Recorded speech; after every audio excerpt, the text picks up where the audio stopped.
Okay. All right. Let's start now. Kayena vacha chittena pamadena maya katang achayang kamame pante buri panya tathagata kayena vacha chittena pamadena maya katang achayang kamame dhamma sanditika akalika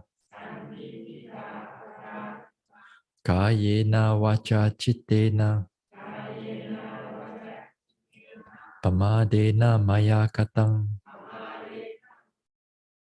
achayang kamame sangha supatipanna anuttara sadhu sadhu. Namo tassa bhagavato arahato samma sambuddhassa.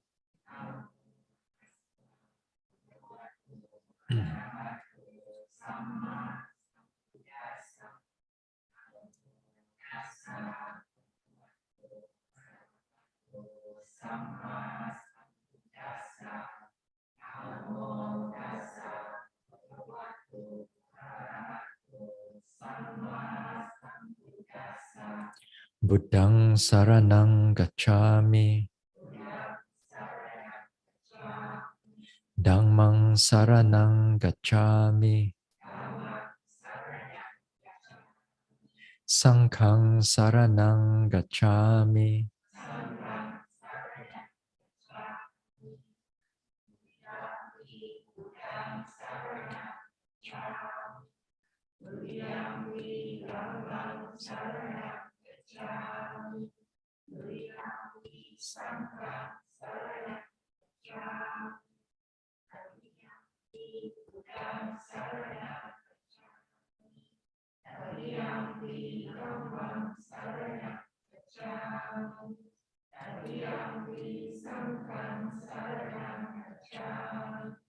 Tisarana gamanang paripunang panatipata veramani sikkhapadang samadhiyami.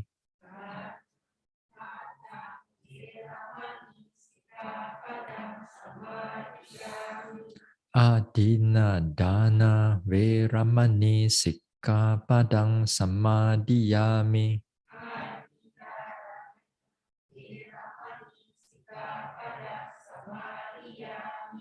Abrahmacharya veramani sikkhapadang samadhiyami.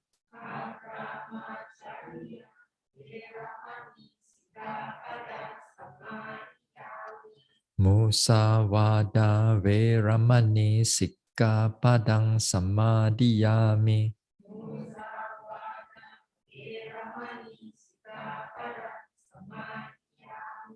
Surameraya majjapamadatthana veramani sikkhapadang samadhiyami.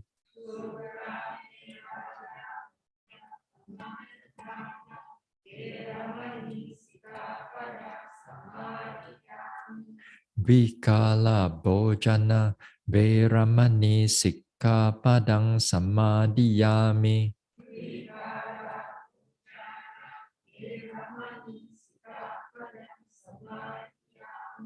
Nacha Gita Vadita Visukadasana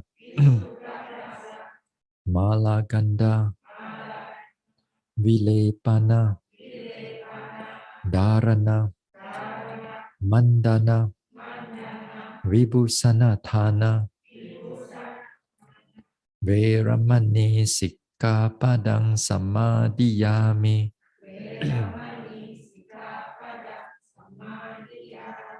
Uchasayana Mahasayana Veramani Sikkhapadang Samadhiyami.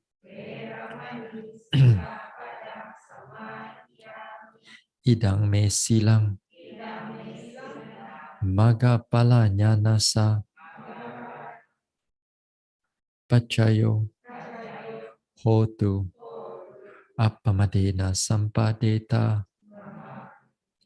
Sadhu, sadhu, sadhu.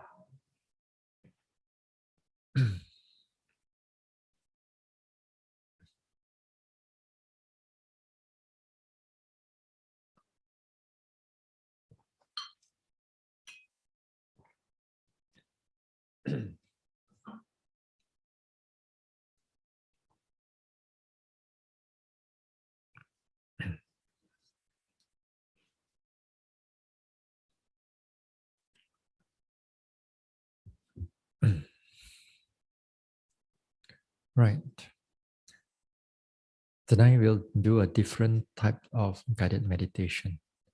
We'll start with mudita, appreciative joy. Here on mudita, appreciative joy, that means we're going to learn to recall back all the good deeds that we have done in the past, present, and also the future. And the things that we are planning, wholesome things that we are planning to do. Yeah. Also, with that, we bring about the happiness in the mind. And also, we extend it to all beings. And that all beings also they have done goodness in the past, in the present, and perhaps also in the future. Then again, we bring about all the happiness and we rejoice in their happiness. Yeah? Something like that. So let us try.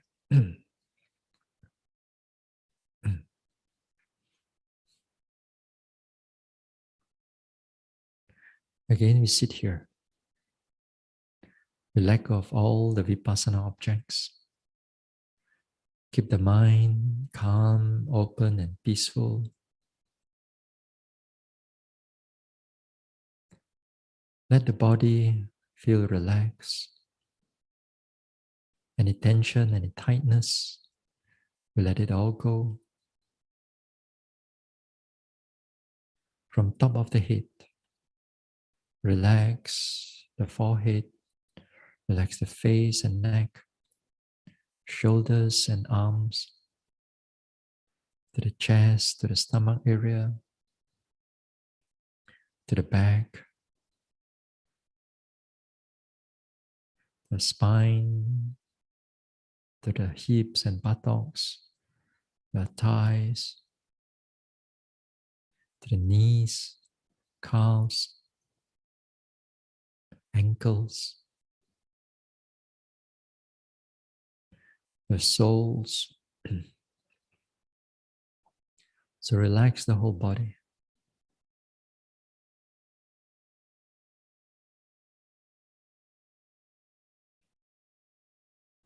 Now let us recall before we start. Let us recall some past action that we have done in the past. Giving, offering, doing some kind services. And we remember them.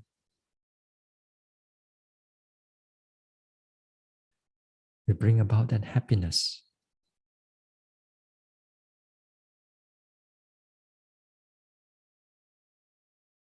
Rejoice in our actions.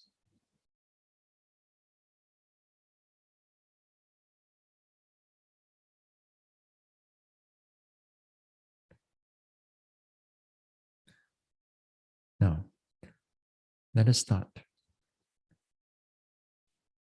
Whatever wholesome deeds that we've done in the past, present, or in the future. May all these deeds will give rise to happiness,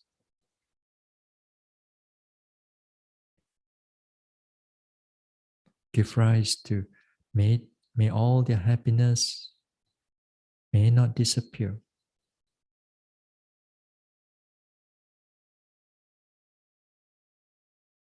May it able to grow for my welfare,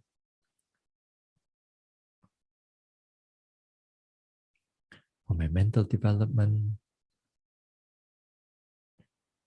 for my spiritual development.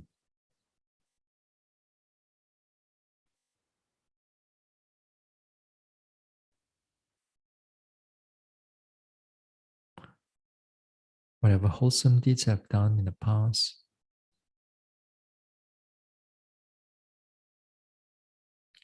any form of kindness, generosity, whatever actions, speech, or thought, I'm doing it in the present, and also whatever actions, speech, or thought that I'm going to do in the future. May all this happiness do not disappear. May all this happiness able to grow for my welfare,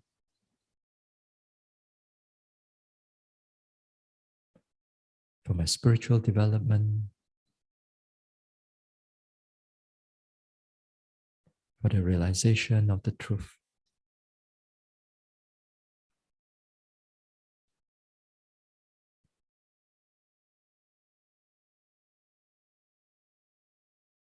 But let us expand. Expand the mudita, the appreciative joy, thus all the beings around here, to the monks and nuns, fellow yogis, to all the helpers, volunteers, supporters,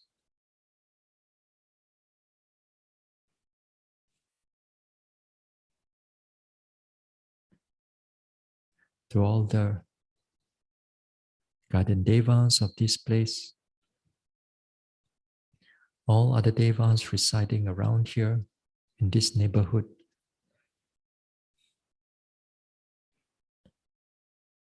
to all the petas, and to all the animals, big or small, seen or unseen.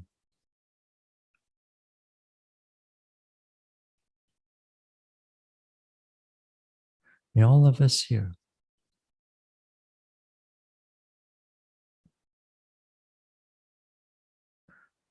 whatever wholesome actions that we have done in our past, may all these actions give rise to happiness.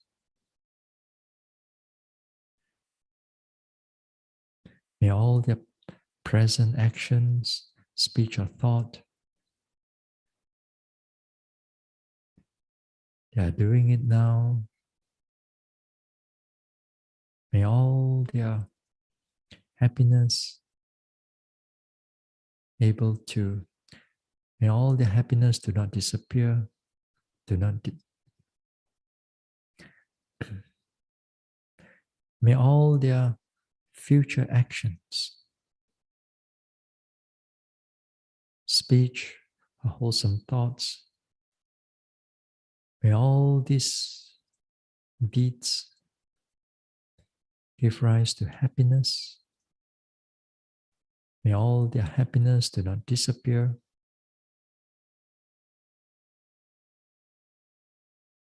do not diminish. May it able to grow and grow for the happiness wherever they are.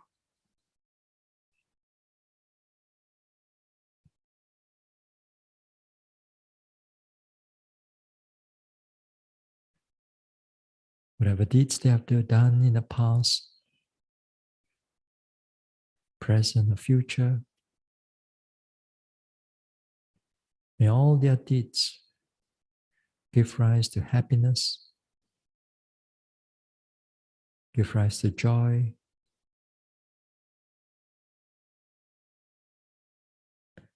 May all their happiness do not disappear.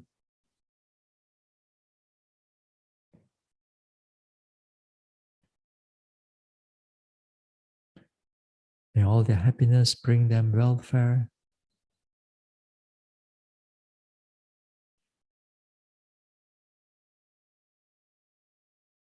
Able to live happily here and now.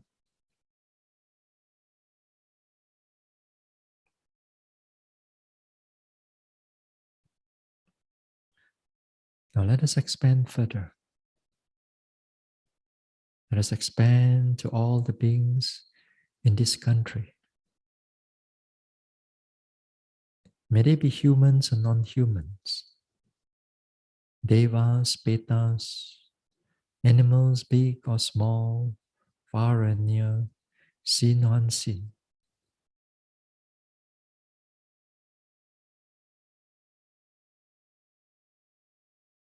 May all beings in this country, whatever wholesome deeds they have done in the past, may all their deeds give them happiness. May all their happiness do not disappear.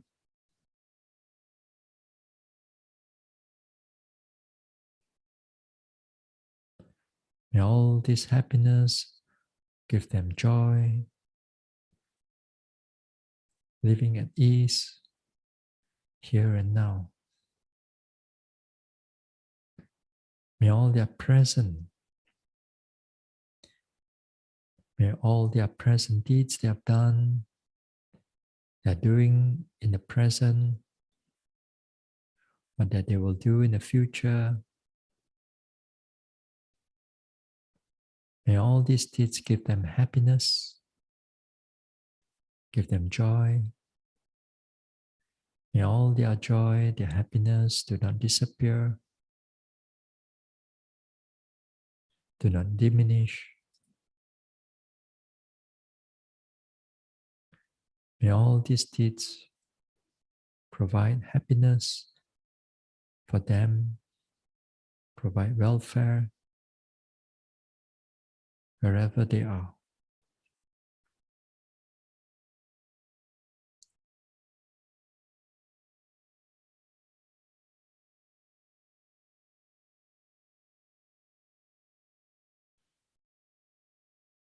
Now let us expand further.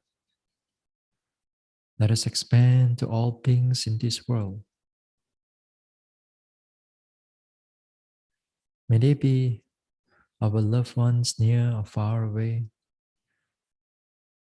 or those people whom we do not know wherever they are, and to those whom we dislike or those who dislike us.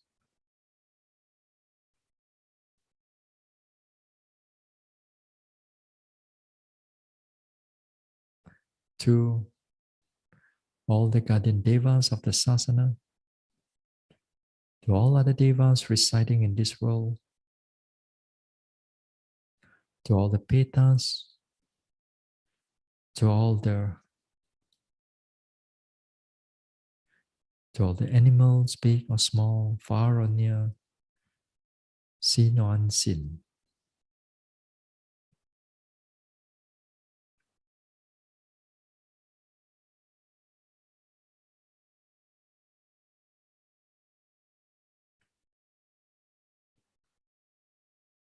Whatever wholesome deeds they have done in the past,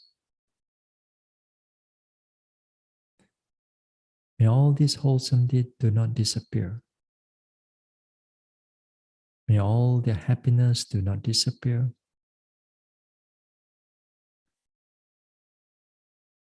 May all this happiness give rise to joy, give rise to welfare wherever they are. May all their present actions, present speech or thoughts give rise to happiness, give rise to joy, and may all their joy do not disappear. May all their joy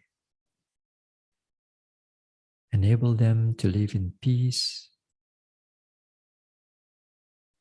and not in jealousy.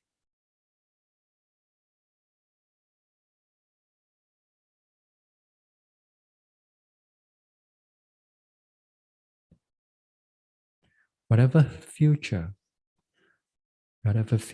deeds that they are going to do, may all these future deeds give them happiness, give them joy. May all this joy and happiness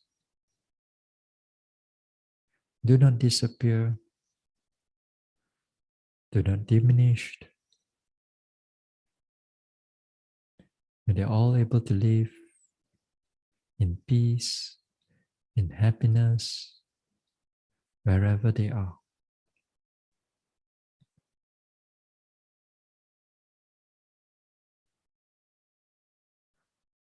Now let us expand.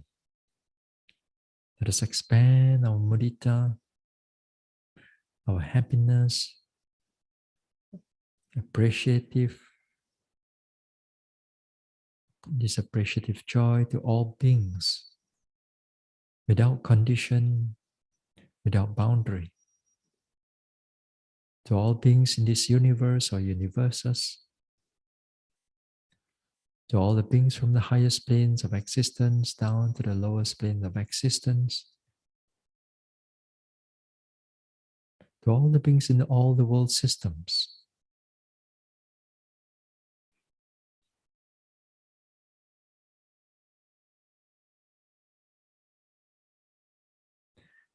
May all beings without exception,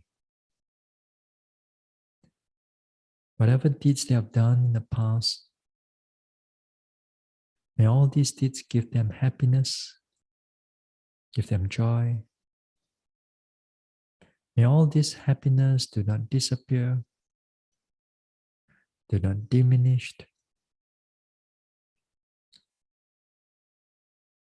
May all this happiness able to give them, may enable them to live in peace and in harmony.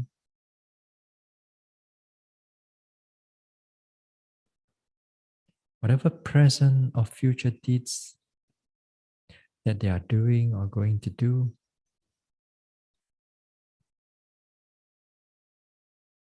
may all these deeds give them happiness,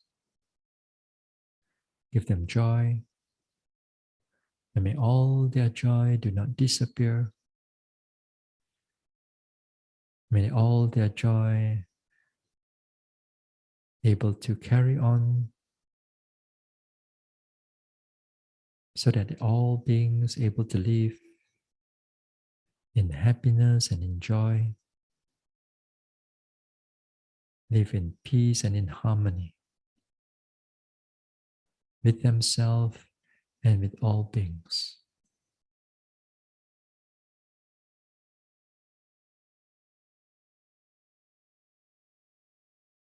May all their happiness do not disappear. May all their happiness do not diminish.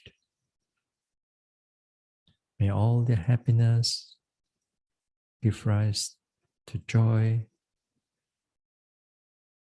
enable them to live in peace and in harmony now and also in the future.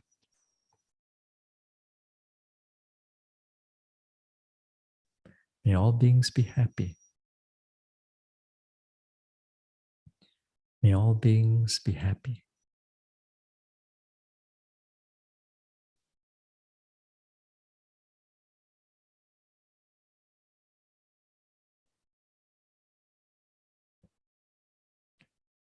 Slowly let go of the reflection and mudita.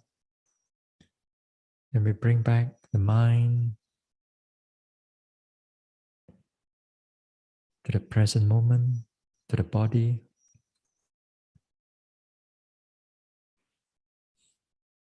The rise and fall of the abdomen.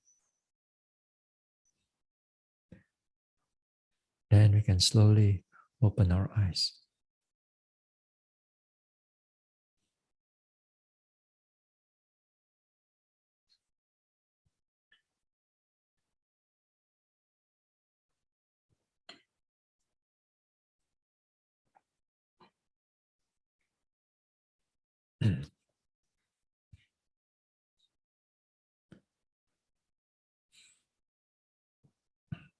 All right.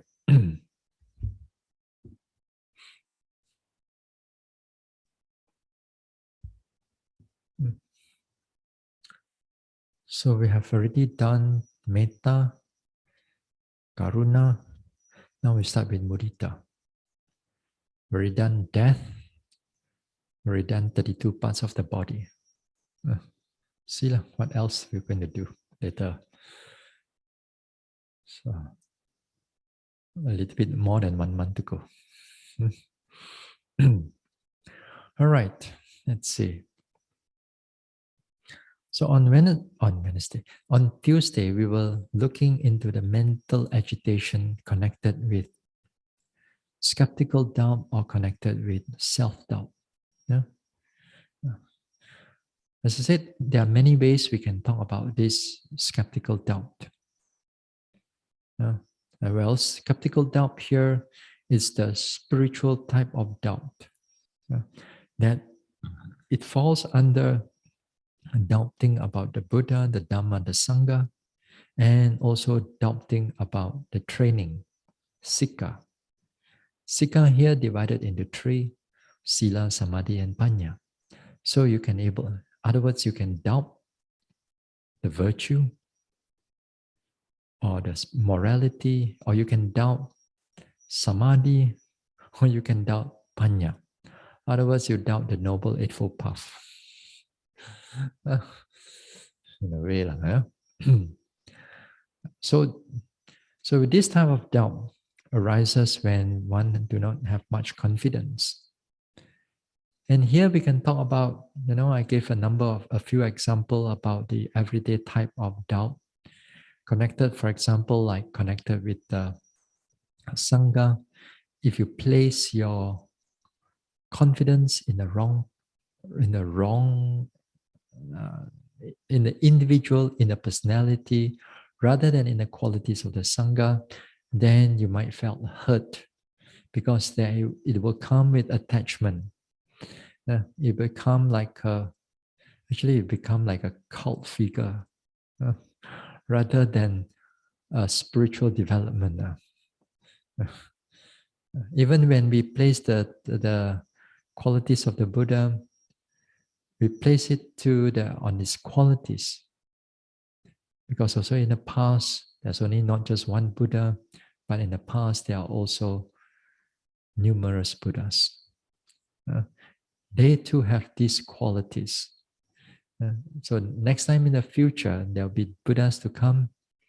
They'll also have this quality. Then you have the Dhamma. People have doubt about the Dhamma. Even on a theoretical basis, they have doubt about which Dhamma is the right and which Dhamma is not the right. And sometimes even you place the confidence in the Dhamma, you place it wrongly. Sometimes what is not Dhamma, you think or you believe that this is Dhamma. Sometimes, people place a lot of their confidence, like in the devas, like in the special kinds of powers and so on. Some kind of magical power, some kind of this type of powers. These are all worldly things. And when you place to these type of things, then not really much of a Dhamma. Because nowadays, I've met with monks or nuns, instead of placing on the teachings of the Buddha, then they place it onto the worldly type of dhammas. But this worldly type of dhammas, it's very sort of exotic, special, it's like things like normally you don't see, connected with the devas, connected with special powers, whether the monk have certain special powers and so on, so these type of things people place into these kind of things. So when they place into these kind of things, when these things goes haywire, whole thinking also haywire. So actually, faith, proper faith, is not developed yet. Sometimes they may be wearing the monk's robe or the nun's robe, but Dhamma is not so much there. Actual Dhamma is not so much there. A lot of worldly type of understanding, worldly type of Dhamma, and then that can be sometimes misleading to the devotees, especially if the devotees lack of wisdom. And actually in the world, most devotees lack of wisdom. Most devotees. You cannot see, you cannot pass through whether this is proper Dhamma or not proper Dhamma. Then when it comes to the training itself, I mean, again, we can talk about the sila, samadhi, panya, and all this type of doubt that arises. But what I'm more interested is the doubt that arises in the yogi, because these are so much more connected, so much more nearer to us. A lot of doubt arises even right in the beginning of the practice, is that sometimes we mix with the wrong people.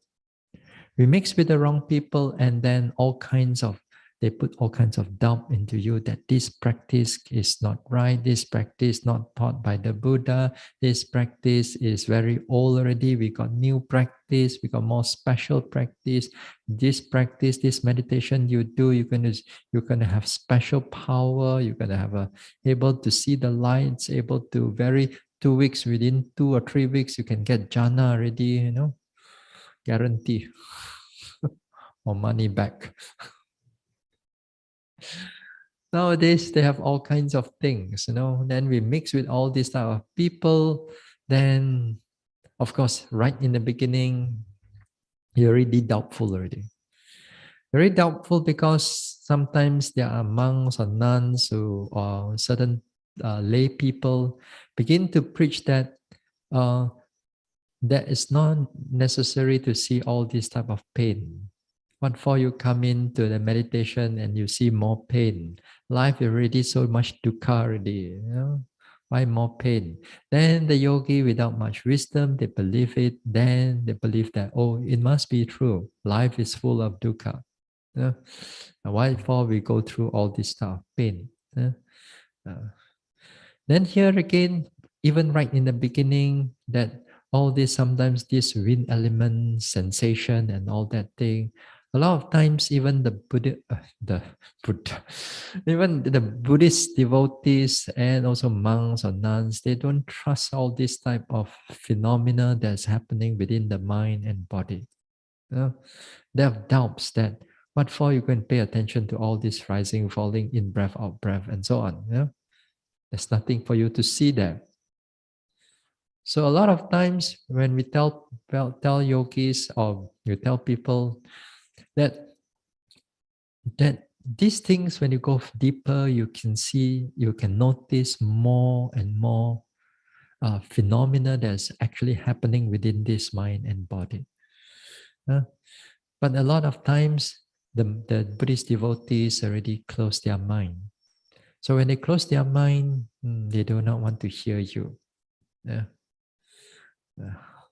Sometimes Buddhist devotees, what they do is that if you're in front of your name, let's say in front of the monk's name, you don't have sayadaw, or you don't have longpo, or you don't have ajahn or something like that. Bồ liao đó. Bánh tiêu ni bộ you know? Buddhist devotees like that. They place faith on the name. That doesn't matter. This doesn't matter. I'm not saying that this one, but so this one, the way that you place your faith, you're going to place your faith in the wrong things. Yeah. Hopefully you get it right, lah. Hopefully you can go further than that later on. But a lot of devotees place faith in the name and so on. Uh, I wish that they place it in the right people. In the wrong people, a bit difficult. Yeah? So when it comes to the yogis, the type of doubt that arises is one of the things is that there are new sensations or the new way of how object arises. And perhaps you have not seen it before. And when you have not seen it before, you became like uncomfortable with it. Yeah? Sometimes, like for example, in the beginning part, you for example, you notice the rising and falling, you notice, and then suddenly rising and falling can go sideways, go sideways. Then you say, mana boleh, right there. You open up your eyes, there still go up. But when you close your eyes, it goes sideways again. So which one is right now? Then doubt arises. When this type of doubt arises, normally, even within the Vipassana yogis, sometimes, or not only this, but sometimes they see like things are going round and round. Sometimes you feel that, hey, how come the rising falling supposed to be in the stomach now at the spine there? How come the rising and falling can go under so deep one now? Whatever, they notice things, but it is not familiar with them. Not familiar with them. Then this is where they begin to doubt. When they begin to doubt these type of things, if they do not have teachers, let's say, they do not have teachers, and they do it on their own. So when they do it on their own, normally, most of the time is that most of the time they will go back to their comfortable zone. In other words, whatever that's go round and round, I say cannot. Rising, falling must go like that only, and then like that. Then even the rising and falling is trying to go sideways again. It cannot. You must push it back to rising and falling like that. Then there's no progress anymore. Then the whole progress, because you believe what you want. You want things to happen what you want. When it happens like that, that means you are doubting other objects or other phenomena. Then here you are just comfortable, you are just having a confidence on what is good for you only, or you think that this is supposed to be the right way. Because you have a lot of thinking. The mind can't let go. So this type of things is in in the beginning. Then as the yogi goes into the deeper aspect, there are more and more new phenomena, different ways of coming in. Sometimes even within the body, but the most thing is within the mind. A lot of things that's going to happen within the mind. How the mind and body react to each other, responds to each other, then it's going to be very complicated. But the more the mindfulness that you're going to see, actually you're going to be able to notice more. But sometimes it's because of a doubt. And that doubt that comes in, it comes in like your commentary. You comment too much or you overthink. You overthink. Sometimes you try to put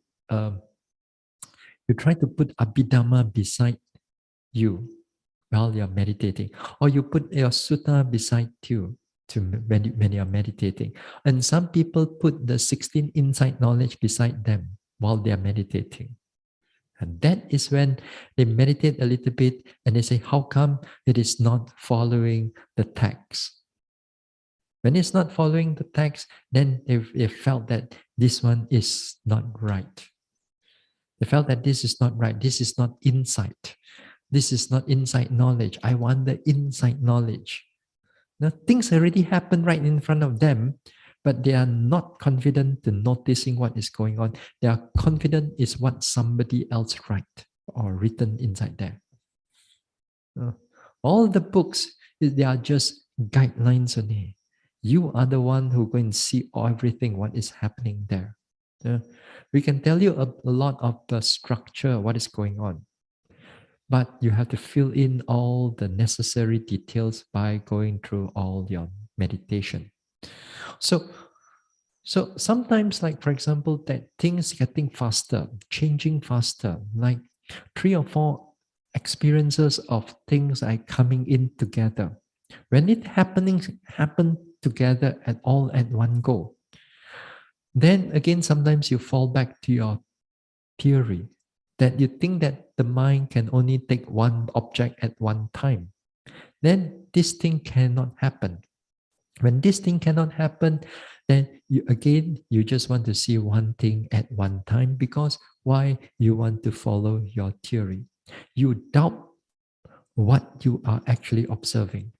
It's trying to show you the phenomena. It's trying to show you a lot of things happening, but you doubt it. You doubt it, and you just go back to what you want to believe. Then again here, you slow down your practice. So sometimes people slow down this type of practice, they don't realize that they are slowing it down.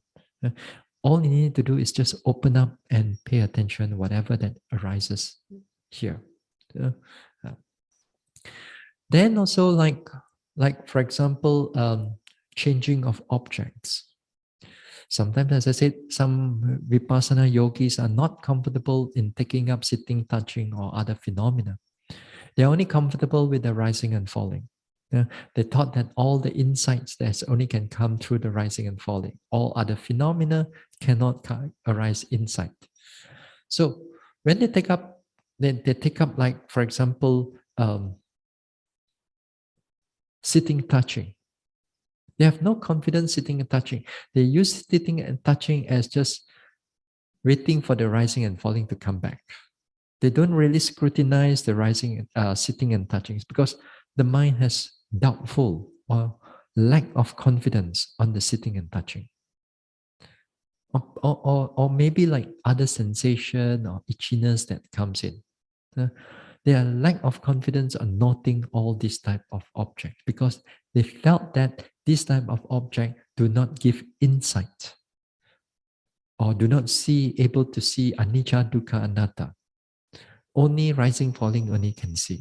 So with that idea, they, whenever itchiness becomes clear, they don't pay attention to it. They just only not just to want to like push it away back again to rising and falling. Yeah, because doubt is there. Yeah. Yeah. Then there are also many types of doubt that some also yogis, then they this one connected with the mind. Some yogis are so engrossed in the noting, in this doing this vipassana practice, they want to know the mind only. They don't want to know the body.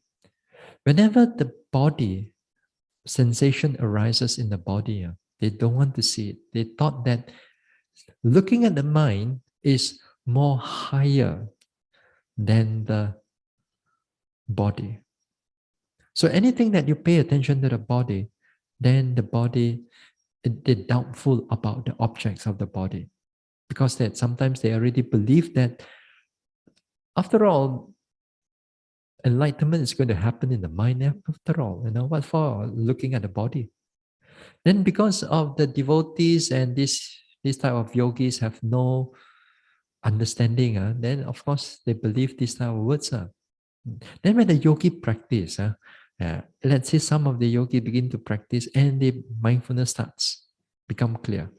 They begin to notice that body sensation also arises together with their practice. But this time they always want to see the mind only. Because they already have that perception that the mind is more important than the body. Yeah. Yeah. So that is not the way. That is not the way. So a lot of doubt here and there. And this type of doubt, a lot of yogis get into all kinds of, and then it slow down the practice and so on. And not only that, as you go into the deeper aspect of practice, a lot of times it's going to make you very uncomfortable. For example, that objects is going to be arising and passing away in a very fast manner, not only just at one spot, sometimes at multiple spots. You don't even see the form, the body form. You don't even see how the rise and fall of the abdomen. You don't even see how the pain is there. You don't even see what is going on. You know everything is going on, but you don't have the form. You don't even know what's the time. You don't even know what's the place that you're in also. All these concepts begin to disappear. For during that time, during that time when you're paying attention to it. And this is one of the things that a lot of yogis dare not to fall into it, because they're going to let go of concepts, and the concept is so much strong in us. Like somehow when you meditate, let's say, you forget the time, or you forget the place where you are. Don't you think there's something wrong with you? If you are a first timer, nothing of all these type of things. Yes, you feel that it is something wrong with you because we are always based on our everyday life. And we are based on this since samsara. And right now, when it turns into vipassana, vipassana drops the concept of time, drops the concept of a form, drops the concept of a place, or even the person, or even who you are. No. Everything is just phenomena of arising and passing away. So sometimes with this, yogis dare not want to cross over. And they just want to stay off. Let me feel back the form again. Let me feel back where I am. Today, what day is that? Which sitting I am? 6 o'clock, 5 o'clock sitting. Here I am. And like that now they feel, okay, I'm safe, I'm here. You see, this type of things, this type of phenomena happens because the mind is comfortable with this thing. New experience comes in, the mind is like, well, not able to release itself into it. So as I said, you must learn to trust your noting mind. You must learn to trust your mindfulness. Whatever that has happened right in front of you, yes, a lot of things can be new. Then next time when the new things come in, phenomena that it comes in, you are not sure, you ask yourself, am I noting it? Am I noting it? Is this really happening in front of me? Now you ask yourself a few times, is this really in front of me or just this mentally created? Then you find that, this is actually in front of me. Then put your attention there. Pay attention to it. Forget about what you read in the books. Put all aside what you read in the books and just really truly pay attention to what is going on right in front there. If not, you're going to get stuck with a lot of all this stuff: thinking, doubting, intellectual thoughts, over commenting, overthinking, and so on. It prevents you from noting. So because of that, yogi slows down. Now we move, which is connected to skeptical doubt, which is the opposite of skeptical doubt. This is saddha, faith, confidence. Yeah. This is the faith and confidence. Yeah. Now, you see, in the practice, when you mentally you can able to let go of something, and truly you're able to pay attention to all your objects that's happening right now, right at the present moment. Immediately when your mind is okay with it, then all the confidence come in on now. All the confidence will start come in. This type of confidence, it comes in with the noting mind. And this one is a powerful type of confidence, powerful type of saddha, powerful type of faith. Uh, this is something that we want to build it up, because this type of faith will roll you until right into nibbana. Uh, uh, this is something that we're going to touch upon. But let us look into faith as a bigger scope first, before we look into all the tiny parts. Now, confidence here, uh, of faith, saddha. Now, here when we use the word saddha, it has to be connected to something wholesome, because the saddha in the Pali, in the Abhidhamma, they are wholesome mental state. They are always wholesome mental state. They cannot connect it with any form of unwholesomeness. Right? So this type of saddha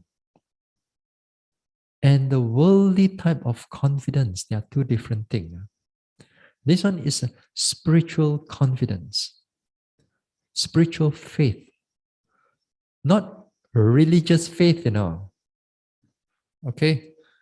It's not necessarily religious faith. This is a spiritual faith. Faith in what? The Buddha, the Dhamma, the Sangha, and the training. Exactly the same thing. Now, the doubt is there. Now, this one is the Buddha, the Dhamma, the Sangha, and the training. So, it's what level you are in only. And the deeper the level, the better it is. So, here, the nature of this saddha, it's that you place the mind there. It's a kind of like a trust. Your mind is trusting what is happening.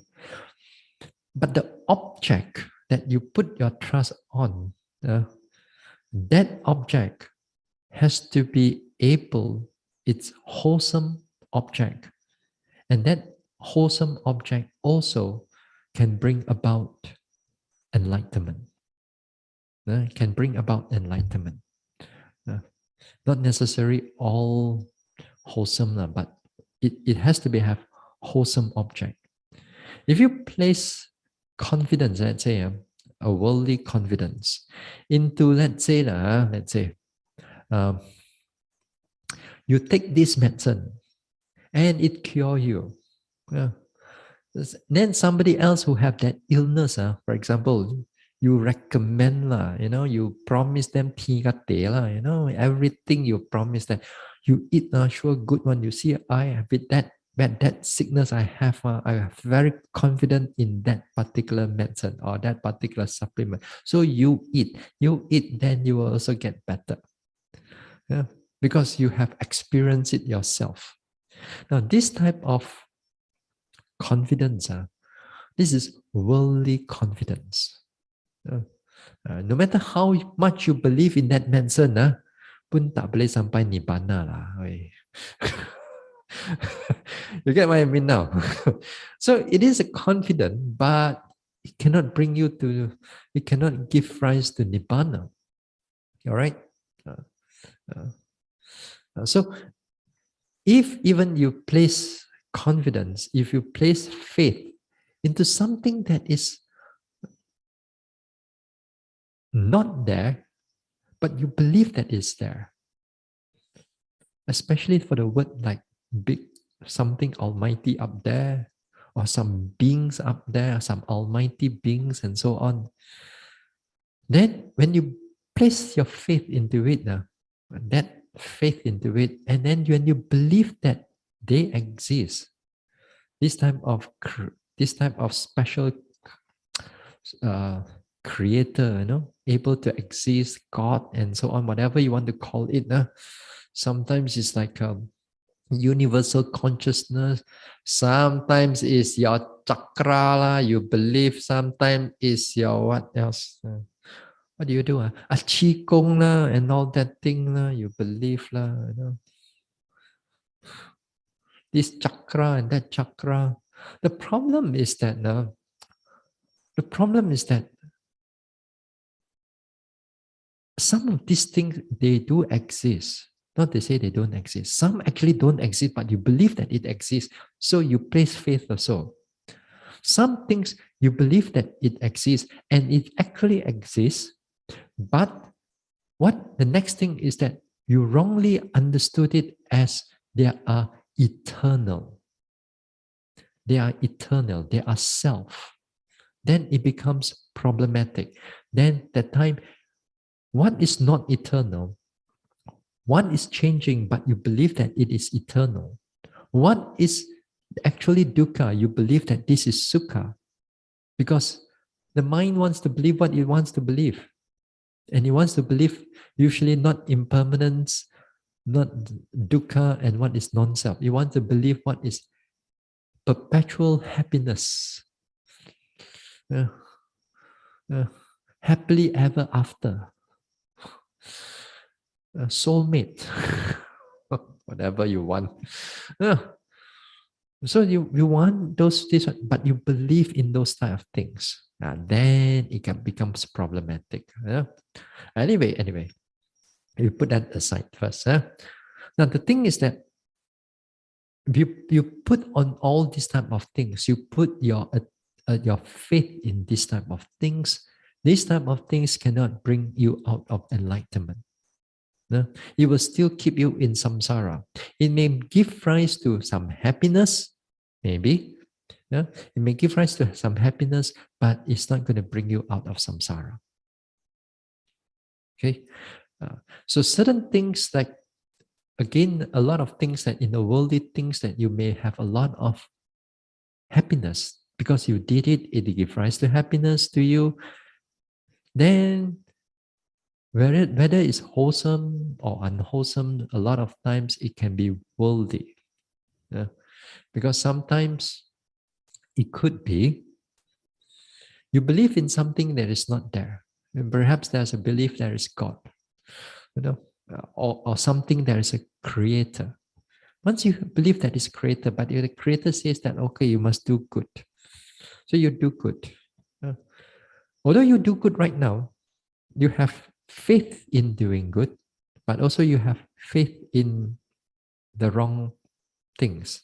So it's going to be a lot of campur, a lot of roja inside there. Whatever that you're going to have placed upon that is not existence, then again here, you're not going to be able to roll you out of this cycle of birth and rebirth. You still give rise to good rebirth, because you do something good. But depending, sometimes that you believe in something that's wrong view, then that wrong view can give rise to unwholesome or can give rise to unhappy resultant too. Yeah. So that can be a problematic, and that one become too complicated already. What I'm trying to say here is that again here, our faith here, the description of saddha, it's connected to something that is wholesome, that can able to bring you out of this cycle of birth and rebirth. That is to say, the Buddha put it as you put the faith, the trust in the Buddha, the Dhamma, the Sangha, and the training. Now, here, there are four levels of saddha. There are 4 levels of saddha. The first level of saddha, the first level of faith that you have, is called the tranquil faith or the serene faith or the serene confidence. The second one is called the trusting faith. What is the English word they use for it? Sometimes it's not so easy to just to translate. Trusting faith, okapana saddha. The Pali word is okapana saddha. The third one is the attainment or unshakable faith. The fourth one is ongoing faith. Ongoing. Later we'll talk about it. Now, the first one is called the tranquil type of faith, or the serene type of faith, the calm type of faith. This calm type of faith here, it comes in where your knowledge, your understanding is not so strong. Okay? When I say your understanding is not so strong, it you can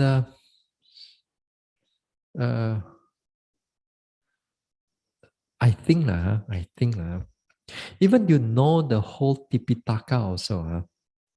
Let's say you know the whole Tipitaka, you can understand what is in the Tipitaka and all that thing. Because of your understanding of the whole Tipitaka and so on, then you have certain degree of faith. Yeah? That degree of faith that you have, to me, is still placed under serene faith, the first level of faith. Yeah, the first level of faith. This type of serene faith is like, for example, you see people like they go into the in front of the Buddha, then they look, you do not know what their mind go through, sometimes they look at the Buddha. Some people, they look at the Buddha, bye bye, tolong, saya banyak susah sekarang.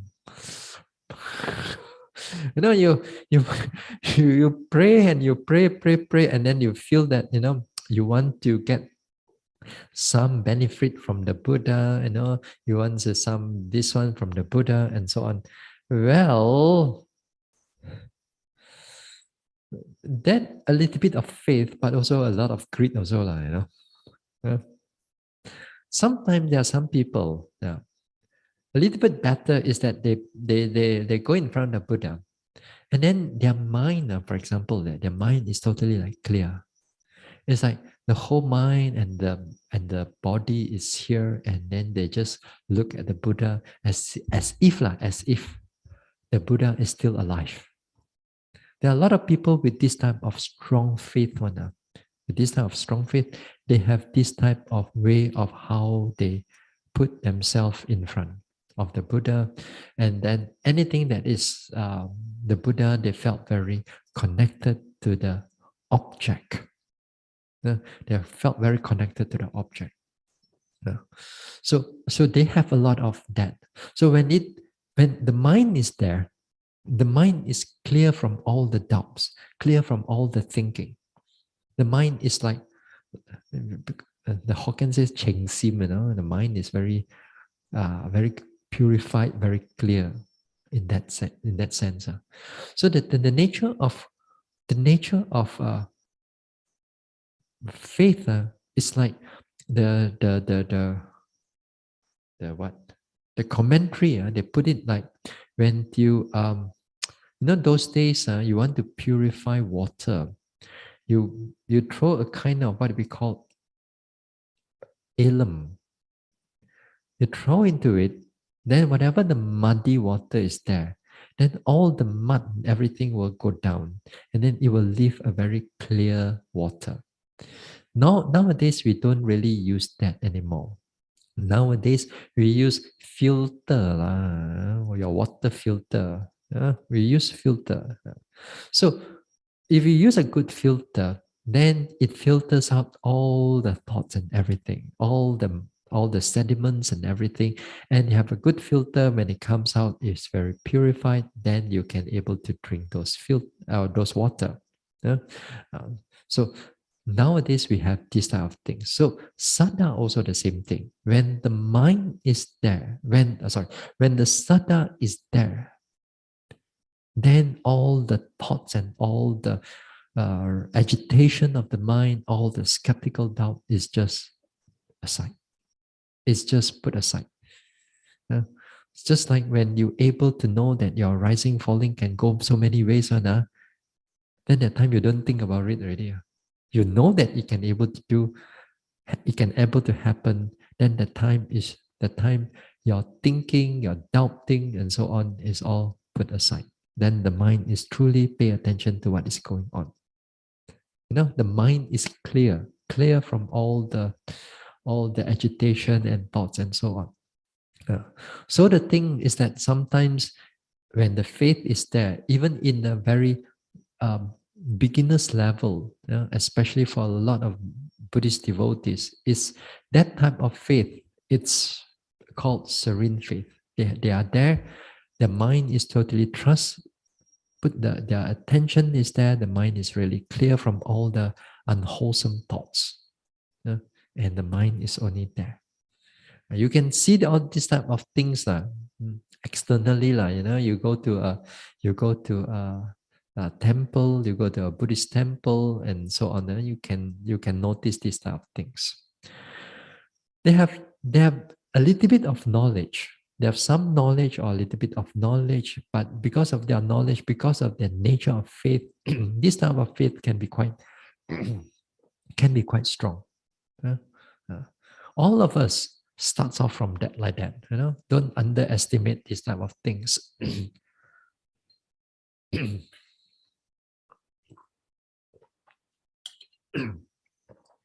So all of us start off with this type of faith.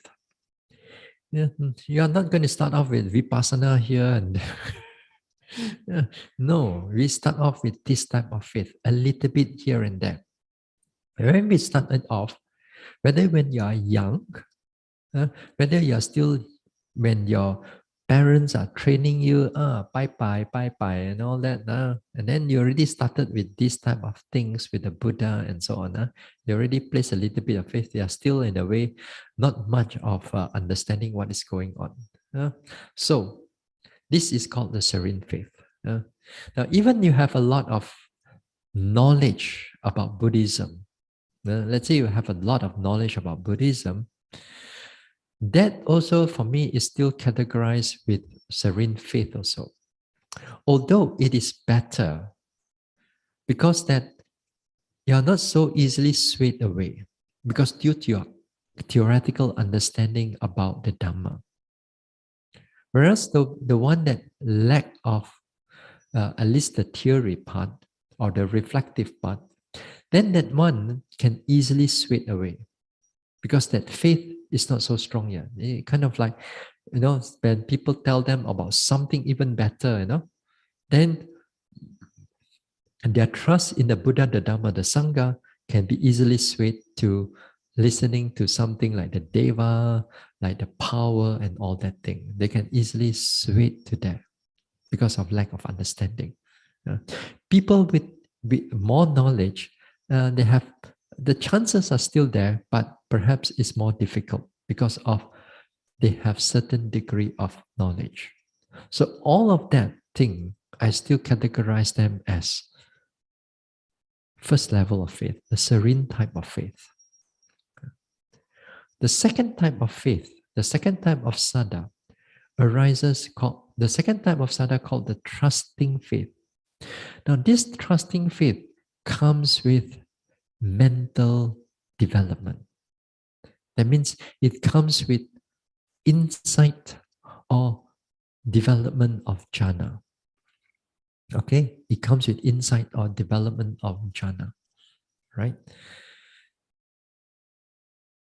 Especially insight. This one is especially insight. Now, when the yogi begins to able to develop the mind, this time in the beginning, for you to able to come to a retreat, and the type of retreat that we are going through is not an easy retreat. The retreat that we go through is a lot of walking, sitting, pain, thinking a lot.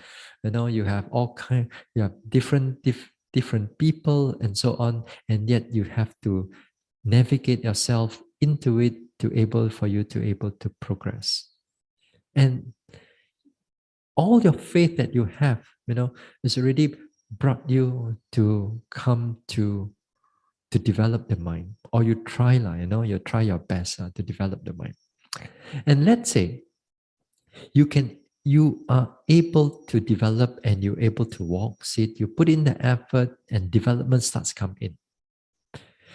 You begin to see a lot of development that's coming in the mind, the nature of the mind, the nature of the body. Yeah, you clear a lot of your doubts away, and then you begin to notice the objects, changing here and there, and so on. The more that you put yourself into it, here is where this type of faith that comes in is very much through your personal development right here. Now the object right now, it is we are cultivating the wholesome mental states. As the wholesome mental states become stronger and stronger, you begin to see the phenomena that's happening within this mind and body, and then you truly see it for yourself. This type is called the trusting faith. This type of faith is not easily shaken away, but it has to come with progress, the thing, not come with more retreat, Although more retreats, there's a chance for you to progress. But sometimes people come with more retreat and more retreat. Neither here nor there.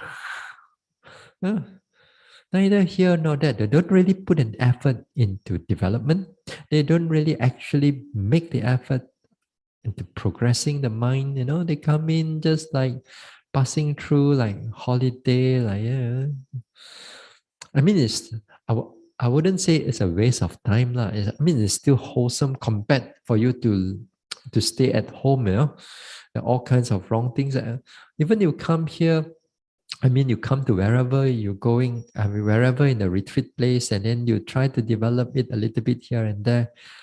But that one is not enough for you to actually to see what is deeper aspect of the meditation.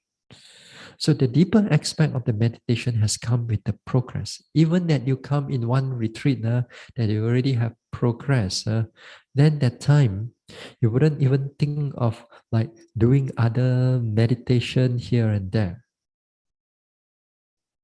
There are people in the past that I've met, yogis in the past I've met. They come to meditate, but they don't progress that much. They don't progress that clear. A little bit only. So, other words, their faith in the Dhamma, their faith in the training is not that strong yet. So, when they go back, they still go and search for other, like, sometimes they search for other guru out of a whole, say, out of the whole Buddhist thing, completely out. Maybe a Hindu guru, maybe a Christian guru, maybe some forest guru, whatever, So they put themselves into it. They thought that by understanding some of the teachings over there, then they can build up their spirituality. No, you won't able to do that. You cannot. Sometimes also when we practice not enough, then after that now we go back. Should I come again? Should I go and try this thing? Should I go and try samatha? Should I go and try that one? Should I go and try that one? All your thoughts is about go and try. Let's say, and you actually go and try. Yeah. You go and try this, tampo, that one also, that also. You try 10 years pass already. Yeah. If you are monk or nun, then not too bad now. But your lay people don't have much time. How much can you try? A lot of you are working. If it's not working, also retired. But doesn't mean that when you're retired, you're free. You have a lot of other this thing to do. But so you thought that you can able to try. So you don't have much time to try.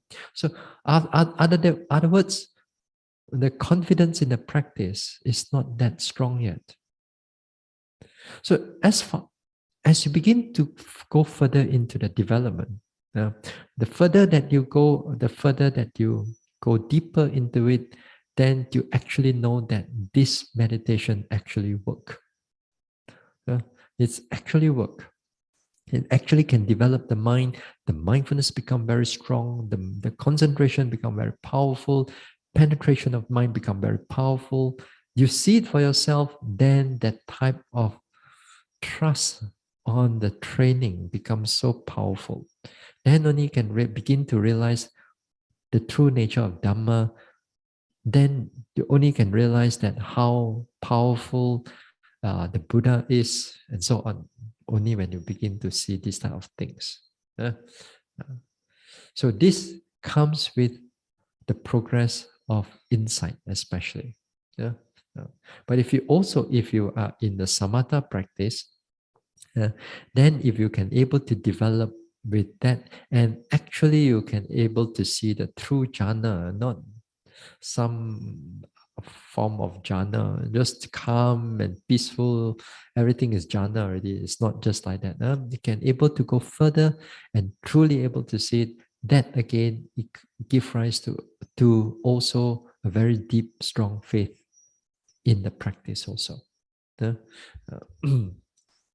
so this type is the second type of confidence. The third type of confidence is the unshakable faith. The unshakable faith is only when you're able to attain the path and friction.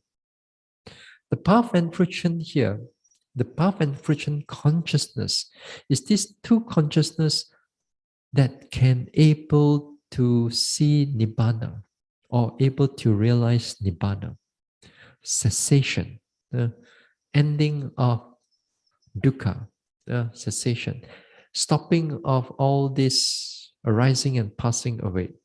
Uh, whatever their name is, whatever it is. The thing is that when one able to realize nibbana for the first time, uh, then that time it comes together with the eradication of skeptical doubt, the first one.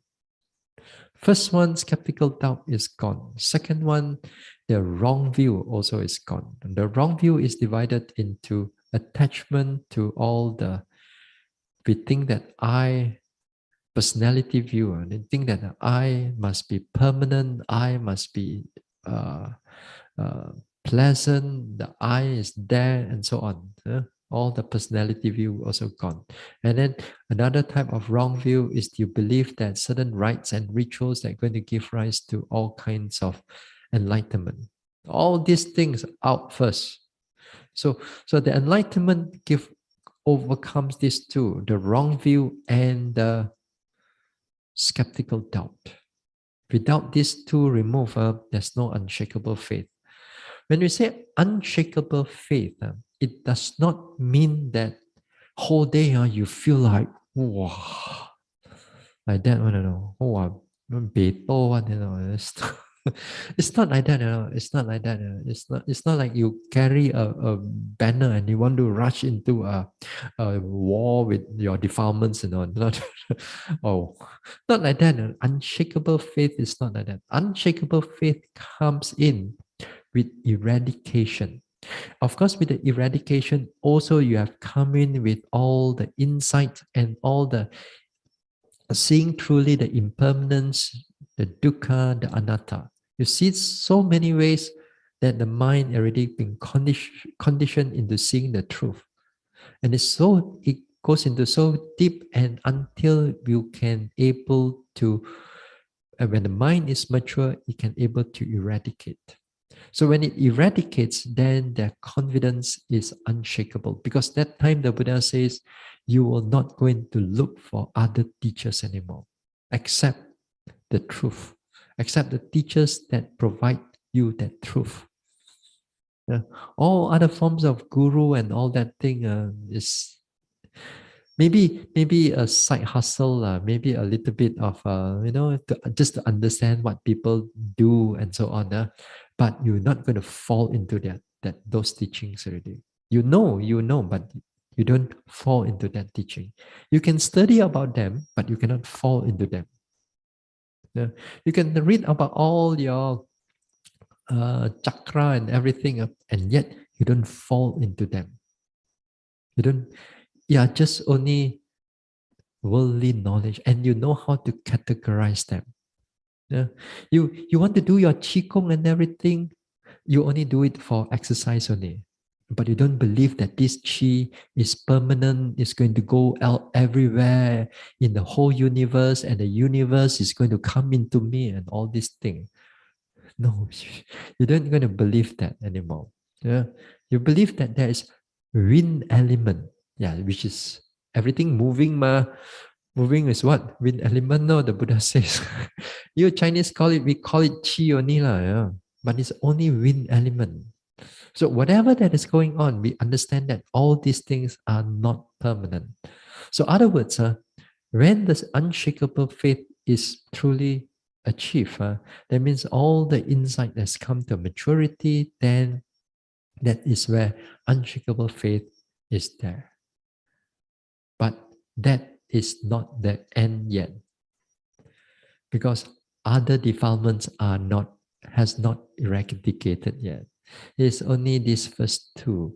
But then again, with these first two, samsara in the future will come to an end. Before that, there's no ending of samsara. Uh, uh, so, so whether you want to believe it or not, go and practice. Practice until nibbana already, then come and tell me again. Hopefully, I'm still around. No, if not, it's only listening only. So go and practice and deeper, and then you will see it further and further. Yeah.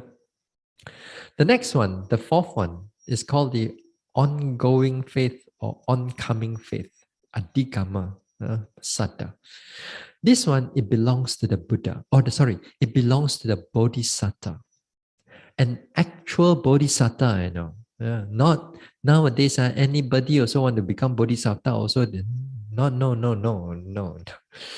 They can wish you can wish to become a bodhisattva if you want to but it's going to be a long time. I talk about the story on the bodhisattva when they chop off the hand, chop off the leg. You boleh tahan chop off a little bit cut, then you cannot tahan already. So the bodhisattva has to go through all the this. Nevertheless, every time when the bodhisattva go through from one life to another life, his mind is not, his mind will always have that direction that he will become the Buddha. And to be, it is said that to be an actual bodhisattva, you must have a confirmation from a past Buddha, right? You have a confirmation from a past Buddha, then only you have you become an actual bodhisattva.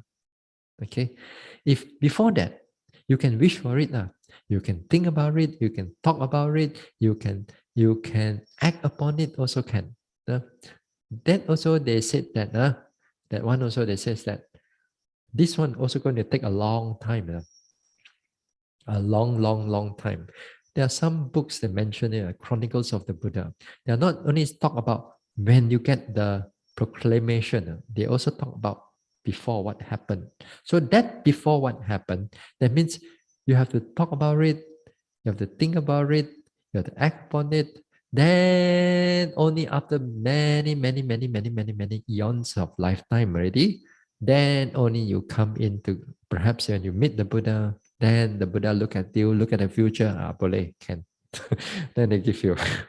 Then after they give you, and then your journey starts. Start for a long time. You go through all kinds of suffering. But the thing is that when you go here, from where you start until you became the Sama Sambuddha, this is where we call it the ongoing faith. The ongoing, because every lifetime he will not give up on his quest to become the Buddha. It is said now.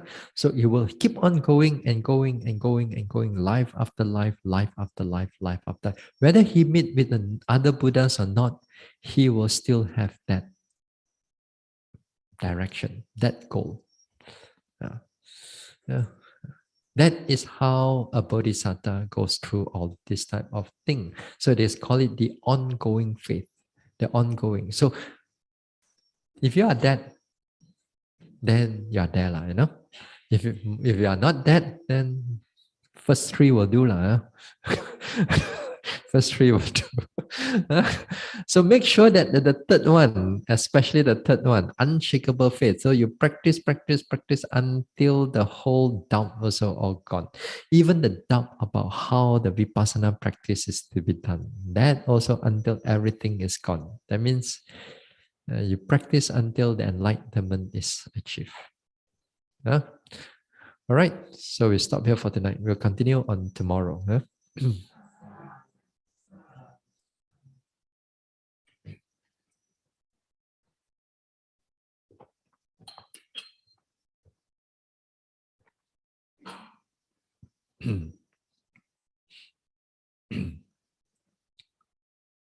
We share merits. Idang me bawanang nibbanasa pachayo hotu. May my mental cultivation be a condition for the realization of nibbana. Imang no punya bagang sabha satanang dema. We share these merits with our departed ones, with all beings and all the devas. Sabbe satta sukhi hontu anumodantu. May all beings be happy. May they rejoice in these merits. Sadhu, sadhu, sadhu.